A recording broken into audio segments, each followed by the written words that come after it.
નમસ્કાર મિત્રો, સ્વાગત છે તમારું અમારી ચેનલ ગુજરાત ન્યૂઝમાં।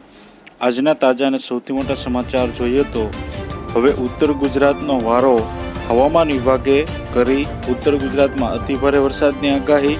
હવામાન વિભાગે આગાહી કરી છે કે ગુજરાતમાં આગામી 5 દિવસ વરસાદી માહોલ યથાવત રહેશે। ઓફશોર ટ્રફ અને શિયર ઝોનના કારણે ઉત્તર ગુજરાતમાં ભારે વરસાદની આગાહી હવામાન વિભાગે કરી છે। ખાસ કરીને ઉત્તર ગુજરાતના સાબરકાંઠા અને બનાસકાંઠામાં સારો વરસાદ વરસવાની આગાહી કરાઈ છે। અમદાવાદ અને ગાંધીનગરમાં પણ નોંધપાત્ર વરસાદ વરસવાની આગાહી કરવામાં આવી છે। ઓફશોર ટ્રફ અને શિયર ઝોનના કારણે આણંદ અને વડોદરામાં ભારે વરસાદ વરસ્યો છે। ભરૂચ, સુરત, દાહોદ અને મહીસાગરમાં પણ વરસાદની સિસ્ટમને પગલે વરસાદ વરસ્યો હોવાનું હવામાન વિભાગનું કહેવું છે।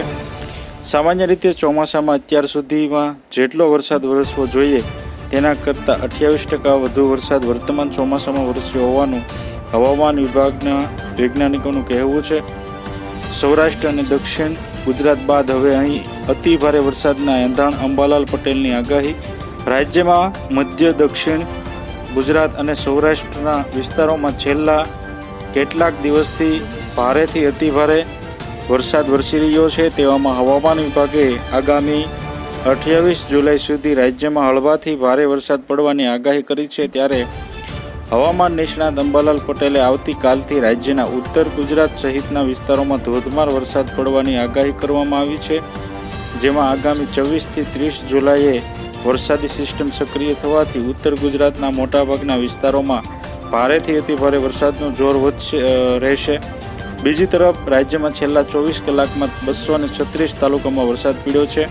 3 સિસ્ટમ સક્રિય થતાં ઉત્તર ગુજરાતમાં ભારેથી અતિભારે વરસાદની શક્યતા છે। અંબાલાલ પટેલે વરસાદની આગાહી કરતા જણાવ્યું હતું કે એક સાથે 3 વરસાદી સિસ્ટમ સક્રિય થતાં ઉત્તર ગુજરાત સહિત રાજ્યના અનેક વિસ્તારોમાં હળવાથી ભારે વરસાદ થવાની શક્યતા છે, જેમાં 7 ઓગસ્ટના દિવસે સિસ્ટમ સક્રિય થતાં રાજ્યભરના ભારેથી અતિભારે વરસાદ પડી શકે છે અને આ સાથે પશ્ચિમ અને સૌરાષ્ટ્રમાં લો પ્રેશર ઊભું થતાં ભારે વરસાદ પડવાની શક્યતા છે। જ્યારે દક્ષિણ ગુજરાતના વિસ્તારોમાં વરસાદનું જોર યથાવત રહેવાની સાથે અતિભારે વરસાદને પગલે કેટલાક વિસ્તારોમાં પૂર જેવી સ્થિતિ ઊભી થઈ શકે છે।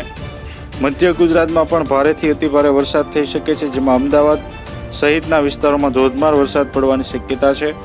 આથી જો તમે અમારી ચેનલમાં નવા છો તો અમારી ચેનલને સબસ્ક્રાઈબ કરી લેજો, જેથી તમને અમારા નવા વિડીયોની માહિતી મળતી રહે।